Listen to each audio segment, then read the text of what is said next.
2 साल बेमिसाल ऐतिहासिक रहा धामी सरकार का कार्यकाल। धामी सरकार के 2 साल के फैसले बने मिसाल। धामी सरकार का हर पल हर क्षण उत्तराखंड को रहा समर्पित। नकल विरोधी कानून, धर्मांतरण, यूसीसी पर सीएम धामी ने लिया बड़ा फैसला।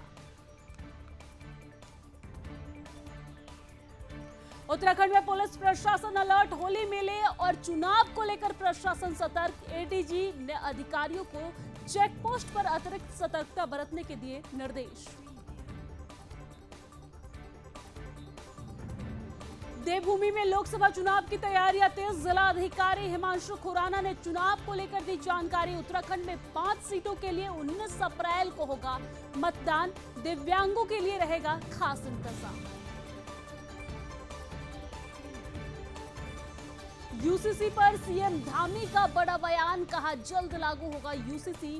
परीक्षण के बाद कानून को धरातल पर उतारा जाएगा। महिलाओं पर हो रहा अपराध पर लगाम लगेगा। हरिद्वार में भी लोकसभा चुनाव का हुआ आगाज। बीजेपी प्रत्याशी त्रिवेंद्र सिंह रावत ने कराया डिजिटल नामांकन। आने वाले समय में देश में होगा डिजिटल नामांकन।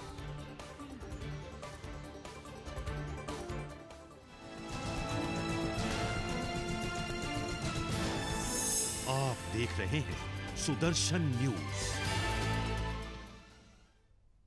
नमस्कार, सुदर्शन न्यूज देख रहे हैं आप। मैं हूं आपके साथ दिव्या सिंह। चलिए खबरों की शुरुआत करते हैं। धामी सरकार के 2 साल पूरे हो गए हैं। 23 मार्च 2022 को पुष्कर सिंह धामी ने मुख्यमंत्री पद की शपथ ली थी और इन 2 साल की उपलब्धियों को लेकर बीजेपी प्रदेश भर में बड़े कार्यक्रम आयोजित की है।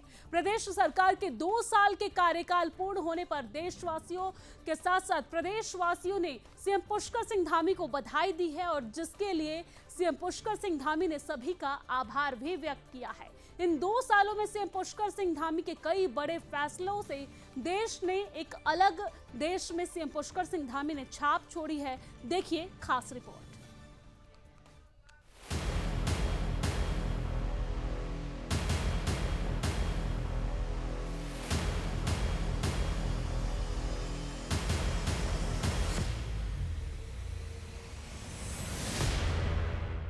उत्तराखंड के सीएम पुष्कर सिंह धामी ने अपने 2 साल का कार्यकाल पूरा कर लिया है।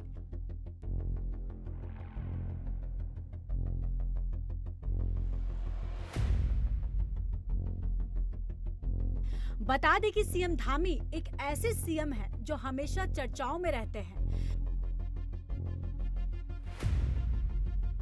चाहे वो देवभूमि के विकास के लिए हो, चाहे कड़े फैसले लेने की बात हो,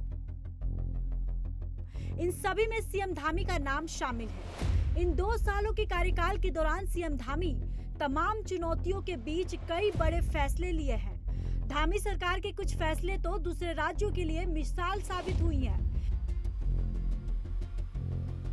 इस कार्यकाल में कई उतार चढ़ाव भी नजर आए। सत्ता और विपक्ष की सियासत के नजरिए से एक साल गर्म रहा।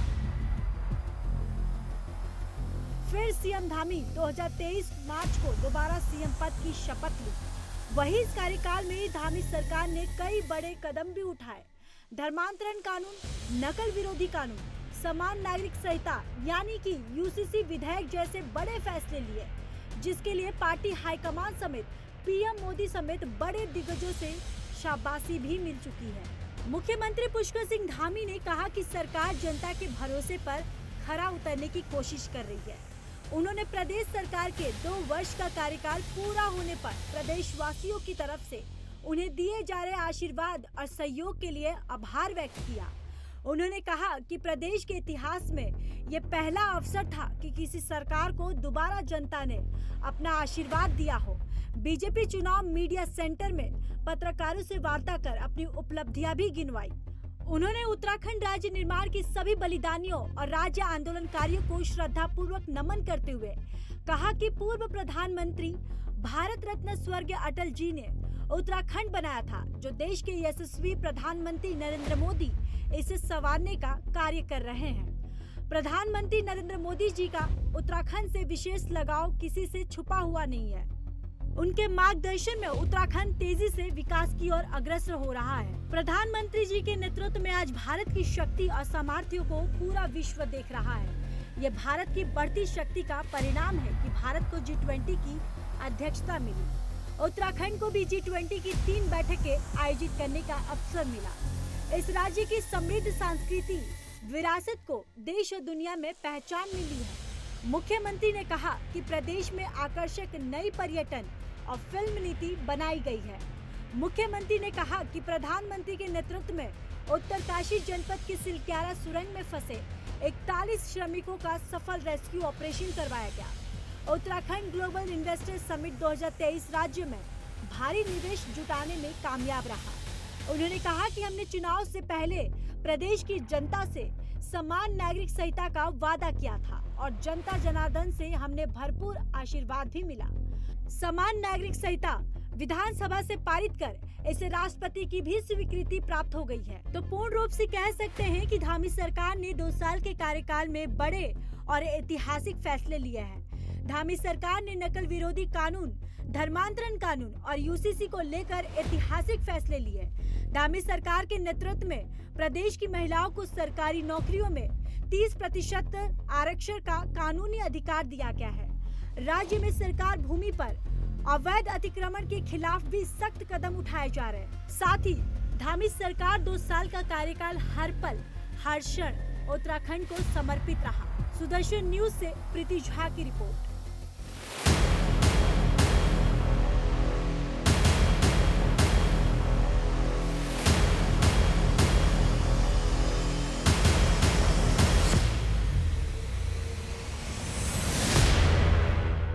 आप सबके द्वारा जो लगातार हमारा उत्साहवर्धन किया जाता है, नहीं आ रही है?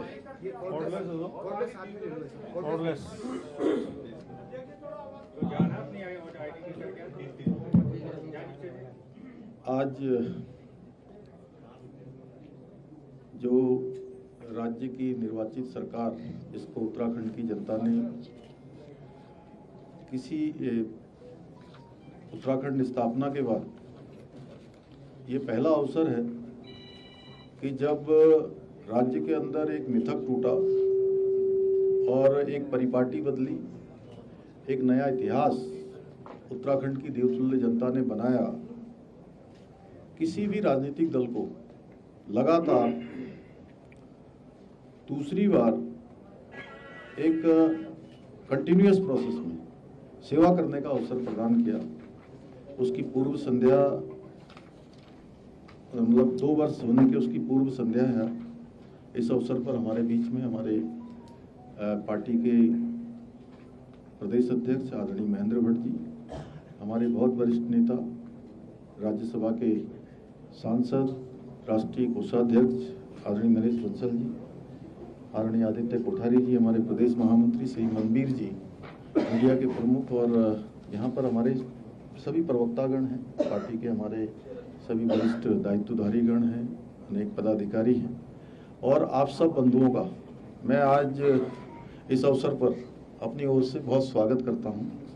आप सबका अभिनंदन करता हूं कि आप सबके द्वारा लगातार इन 2 वर्ष हों या उससे पहले के 6 माह का कालखंड हो, हमेशा आप सब लोगों ने सकारात्मक रूप से हमें सही काम करने के लिए प्रेरित भी किया है।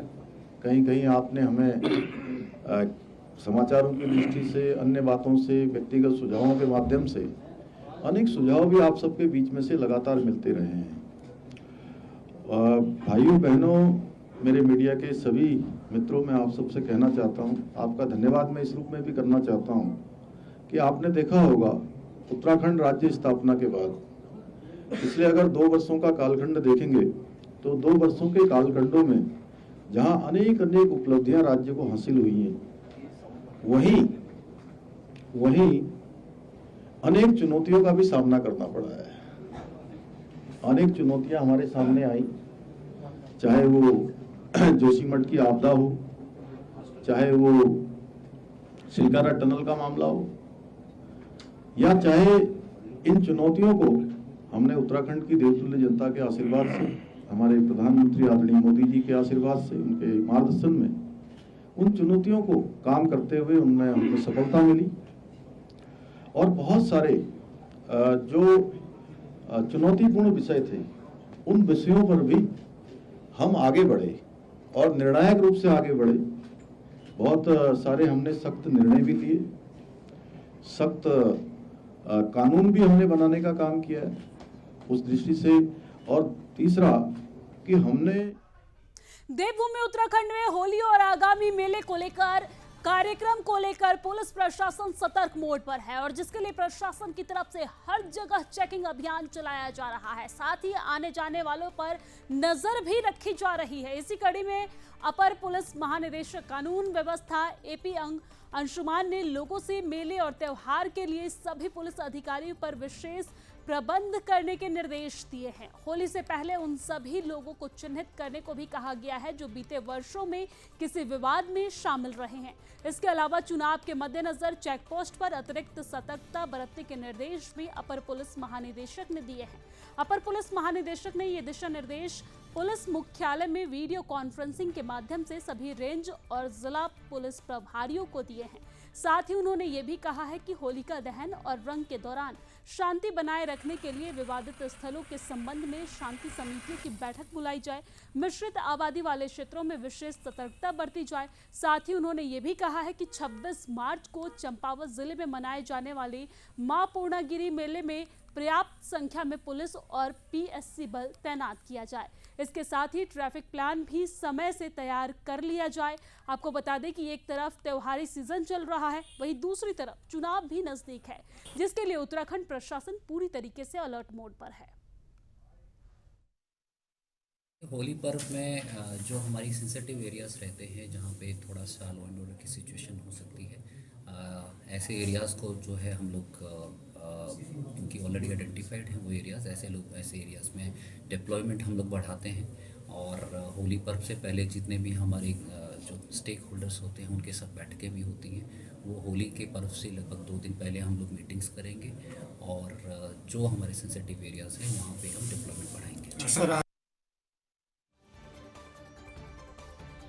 लोकसभा चुनाव को लेकर देवभूमि में प्रशासन की तरफ से पूरी तैयारियां चल रही है। आपको बता दें कि उत्तराखंड में 5 लोकसभा सीटों के लिए पहले चरण में यानी कि 19 अप्रैल को मतदान होना है, जिसके लिए तैयारियां जोरों पर चल रही है। और ऐसे में आगामी लोकसभा चुनाव को देखते हुए चमोली के जिलाधिकारी हिमांशु खुराना ने प्रेस कॉन्फ्रेंस करते हुए चुनाव को लेकर पत्रकारों से बातचीत की है। उन्होंने कहा है कि निर्वाचन आयोग की तरफ से लोकसभा चुनाव में 100% मतदान करने के लिए कई तरह के प्रयास भी किए जा रहे हैं और इन्हीं प्रयासों के अंतर्गत दिव्यांगजनों के लिए मताधिकार का उपयोग सहज और सुविधाजनक बनाने के उद्देश्य से सक्षम ऐप भी बनाया गया है और इसकी जानकारी दिव्यांगजनों तक पहुंचाने के लिए विभाग की तरफ से दिव्यांग रथ की शुरुआत की गई है, जो कि गांव-गांव जाकर मतदान के लिए जागरूक करने का काम करेगा।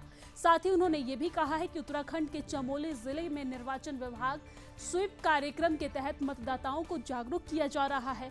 विभाग जहां गढ़वाली भाषा, चित्रकारी, पोस्टर और वॉल पेंटिंग, चौपाल के जरिए मतदाताओं को अपनी ओर खींच रहा है, वहीं दिव्यांग मतदाताओं की ओर से भी विभाग का रुख दिखाई दे रहा है। इसके लिए विभाग की तरफ से जागरूकता अभियान चलाने के साथ साथ उन्हें 100% मतदान में भागीदार बनने के लिए प्रेरित भी किया जा रहा है, ताकि वो भी मतदान में अपनी सहभागिता अदा कर सके। दिव्यांग मतदाताओं को जागरूक करने के लिए विभाग की तरफ से दिव्यांग रथ की शुरुआत की गई है, जो उन्हें सक्षम ऐप की जानकारी दे रहा है।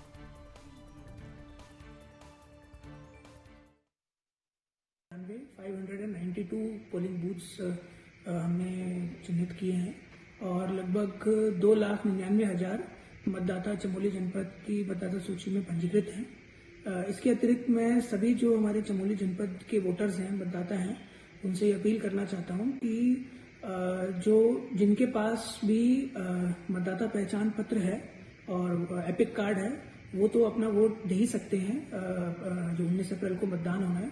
इसके अलावा ऐसे जो वोटर हैं जिनके पास एपिक कार्ड नहीं है परंतु उनका नाम मतदाता सूची में पंजीकृत है, तो निर्वाचन आयोग द्वारा इसमें विशेष निर्देश दिए गए हैं कि ऐसे 12 आइडेंटिटी डॉक्यूमेंट्स उनके द्वारा चिन्हित किए गए हैं, जिसके आधार पर ऐसे मतदाता अपना वोट 19 अप्रैल को मतदान दिवस पर वोट दे सकते हैं, जिसमें कि आधार कार्ड, ड्राइविंग लाइसेंस, इस प्रकार के जो डॉक्यूमेंट्स हैं उनका प्रयोग करके भी जिनके पास एपिक कार्ड नहीं है ऐसे। उत्तराखंड के मुख्यमंत्री पुष्कर सिंह धामी ने एक कार्यक्रम में यूसीसी को लेकर बड़ा बयान दिया है। उन्होंने कहा है कि आपको बता दें कि यूसीसी को लेकर सीएम पुष्कर सिंह धामी ने यह कहा है कि देवभूमि उत्तराखंड में समान नागरिक संहिता अधिनियम यानी कि यूसीसी जल्द ही लागू होगा। कमेटी से ड्राफ्ट मिलने और इसका परीक्षण कराने के बाद राज्य में इस कानून को धरातल पर उतारा जाएगा। साथ ही सीएम पुष्कर सिंह धामी ने कहा है कि देवभूमि उत्तराखंड में समान नागरिक संहिता अधिनियम जल्द लागू होगा। विधानसभा से पारित इस विधेयक को राष्ट्रपति भवन से मंजूरी मिल गई है और अब राज्य को ये कानून मिल चुका है। इसमें शामिल विभिन्न प्रावधानों के लिए नियमावली तैयार करने को टीम गठित की गई है, कमेटी गठित की गई है जो अपने काम में जुटी हुई है। साथ ही उन्होंने ये भी कहा है कि कमेटी से ड्राफ्ट मिलने पर इसका परीक्षण कराने के बाद राज्य में इस कानून को धरातल पर उतारा जाएगा। आपको बता दें कि देवभूमि में फरवरी 2024 में समान नागरिक संहिता यानी कि यूसीसी विधेयक को सीएम पुष्कर सिंह धामी की अध्यक्षता में पारित किया गया था। वहीं देवभूमि में यूसीसी कानून लागू होने से महिलाओं को लाभ मिलेगा, महिलाओं पर हो रहे अपराध पर लगाम लगेगा, हलाला, महिला उत्पीड़न, 3 तलाक जैसी घिनौनी चीजों पर अंकुश लगेगा।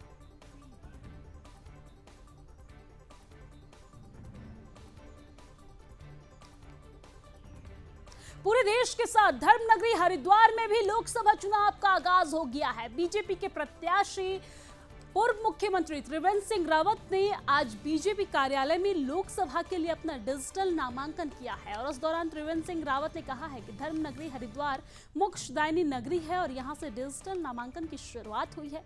आने वाले समय में पूरे देश में प्रत्याशी डिजिटल माध्यम से नामांकन करेंगे। उन्होंने कहा है कि हरिद्वार की जनता जागरूक है। मेरे द्वारा किए गए रोड शो में भारी संख्या में शामिल हुई जनता और जनता हमें जो भी कार्य करने को कहेगी उसको हम प्राथमिकता के साथ करेंगे। इस दौरान पूर्व सांसद रमेश पोखरियाल निशंक, विधायक मदन कौशिक, विधायक आदेश चौहान सहित भारी संख्या में बीजेपी के कार्यकर्ता और पदाधिकारी वहां पर मौजूद रहे।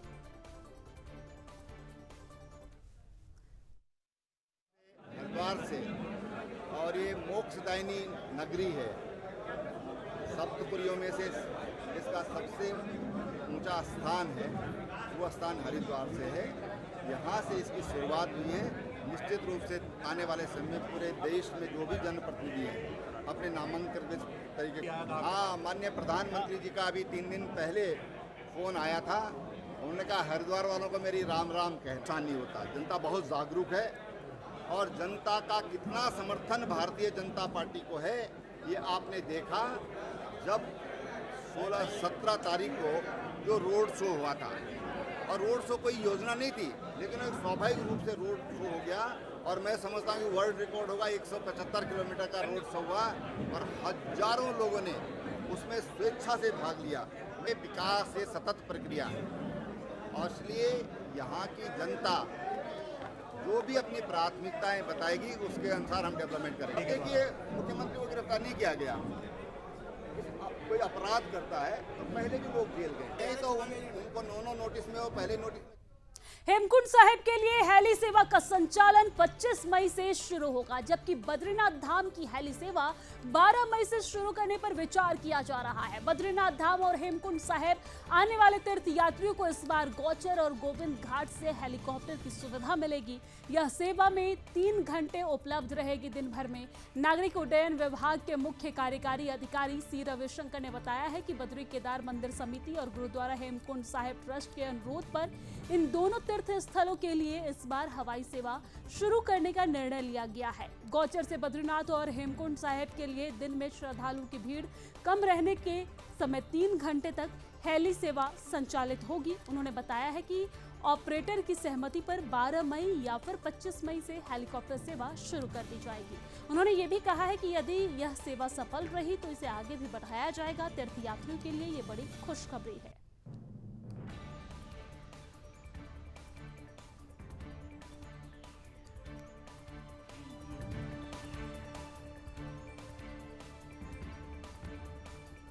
लोकसभा चुनाव और होली के त्योहार को देखते हुए खटीमा आबकारी विभाग और खटीमा पुलिस द्वारा अवैध शराब माफियाओं पर लगातार शिकंजा कसा जा रहा है।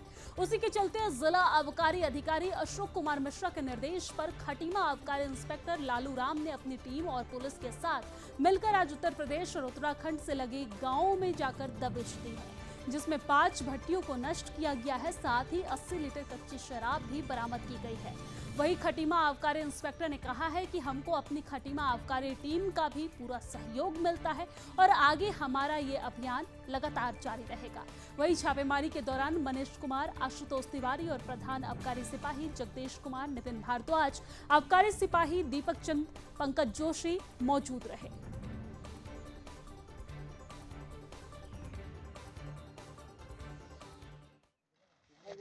ये हमारी जो संयुक्त टीम बनाई गई चुनाव आयोग के निर्देश के अनुसार, जिसमें पीलीभीत के एक्साइज टीम, उत्तर प्रदेश एवं आबकारी खटीमा उत्तराखंड से, जिसमें श्री हमारे जिला आबकारी अधिकारी अशोक मिश्रा के निर्देशन में संयुक्त दबिश दी गई।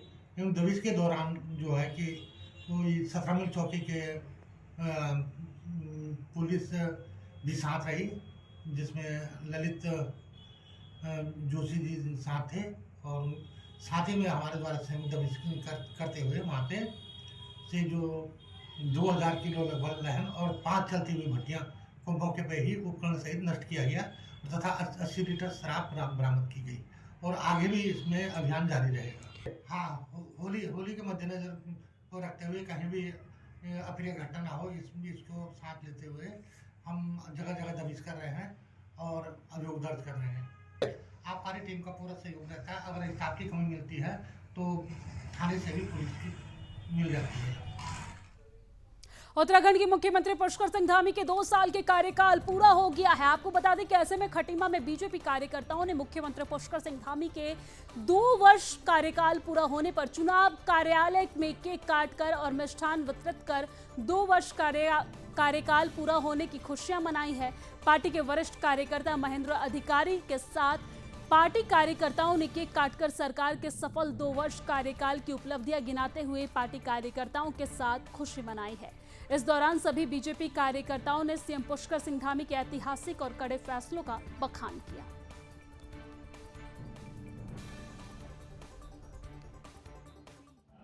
माननीय मुख्यमंत्री श्री पुष्कर सिंह धामी जी के द्वारा इस उत्तराखंड प्रदेश में 2 वर्ष का जो कार्यकाल पूरा किया गया है, उसमें विकास की गंगा बही है और तमाम तरीके के विकास कार्य, लैंड जिहाद, लव जिहाद और विकास के अनेक कार्य उन्होंने उनके द्वारा जो किए गए हैं। आज उसी उपलक्ष्य में हम लोगों ने 2 साल बेमिसाल जो हमारा एक नारा है उसके साथ हमने आज केक काट के और मिष्ठान वितरण करके इस कार्यक्रम को मनाया है और हम भविष्य में भी चाहते हैं कि हमारे इस प्रदेश का नेतृत्व ऐसे ही युवा ऊर्जावान मुख्यमंत्री श्री पुष्कर सिंह धामी जी संभाले रहें और इस प्रदेश को चहुमुखी विकास की तरफ लेते जाएं।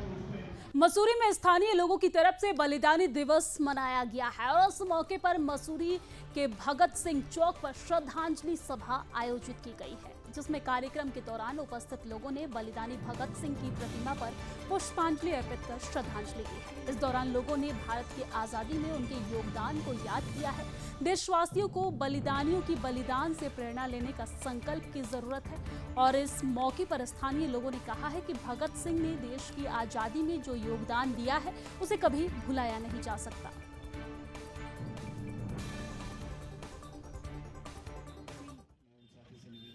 आज भगत सिंह जी, राजगुरु जी, सुखदेव जी के शहादत दिवस पर हम मसूरी के तमाम वासी उनको श्रद्धांजलि अर्पित करते हैं और मूल रूप से इस बात का धन्यवाद करते हैं किस प्रकार से उन्होंने एक अपनी युवा उम्र में आज़ादी की लड़ाई लड़ी और आज़ादी दिलाने में एक बहुत बड़ा मुहिम छेड़ा। आज बहुत आवश्यक है उनके इस मुहिम से, उनकी इस लड़ाई से मसूरी के समस्त युवक युवतियों को आगे आकर इस बारे में विचार विमर्श करना कि क्या जो हमें आज़ादी मिली है वो वास्तविक आज़ादी है या हमारे विचारों की आज़ादी है। इस शहादत दिवस पर मसूरी के तमाम नौजवान साथी उन्होंने अपनी श्रद्धांजलि दी और इस श्रद्धांजलि के माध्यम से युवाओं को यही कहना चाहते हैं कि इस देश के अंदर वो शोषण जो दिन प्रतिदिन आप लगातार देख रहे होंगे इस शहर के अंदर, इस देश के अंदर और शहर के अंदर जो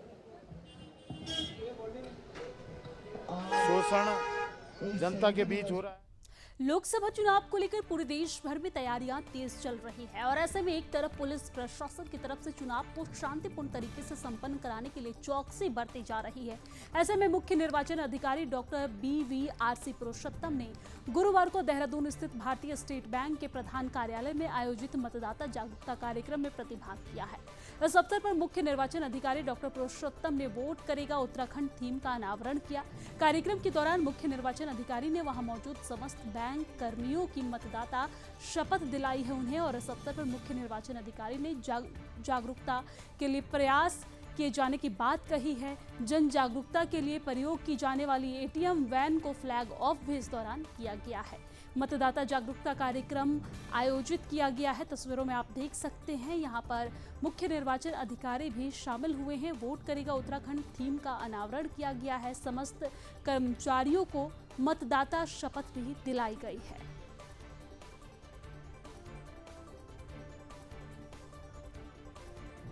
देवभूमि उत्तराखंड में लोकसभा चुनाव की तैयारियां जोरों पर चल रही है और इसी कड़ी में टिहरी संसदीय क्षेत्र से बीजेपी प्रत्याशी श्रीमती माला राजलक्ष्मी शाह उत्तरकाशी के गंगोत्री विधानसभा का भ्रमण की। बीजेपी प्रत्याशी श्रीमती माला राजलक्ष्मी शाह ने गजाना, धौनतौरी और धनारी क्षेत्र के पिपली में आयोजित जनसभा में शामिल हुई है, जहां पर बीजेपी कार्यकर्ताओं ने उनका भव्य स्वागत किया है। इस दौरान बीजेपी प्रत्याशी ने लोगों से अपील की है कि अपने लिए वोट मांगे। साथ ही साथ उन्होंने कहा है कि केंद्र की मोदी सरकार को फिर से एक बार जीत दिलाने की उन्होंने आग्रह की है और इस दौरान गंगोत्री क्षेत्र के विधायक श्री सुरेश सिंह चौहान ने भी बीजेपी प्रत्याशी के पक्ष में वोट देने की अपील लोगों से की है और केंद्र सरकार की जन कल्याणकारी योजनाओं को भी गिनाई है। साथ ही 400 पार का लक्ष्य सरकार का है, ऐसा उन्होंने कहा है।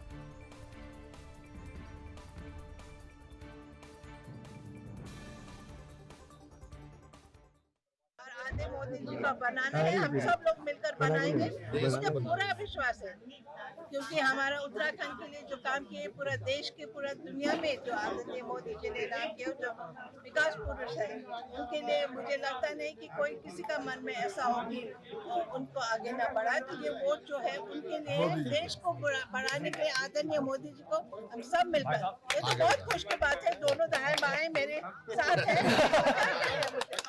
है ना। और इस बुलेटिन में फिलहाल इतना ही। मुझे दीजिए इजाजत। जय हिंद।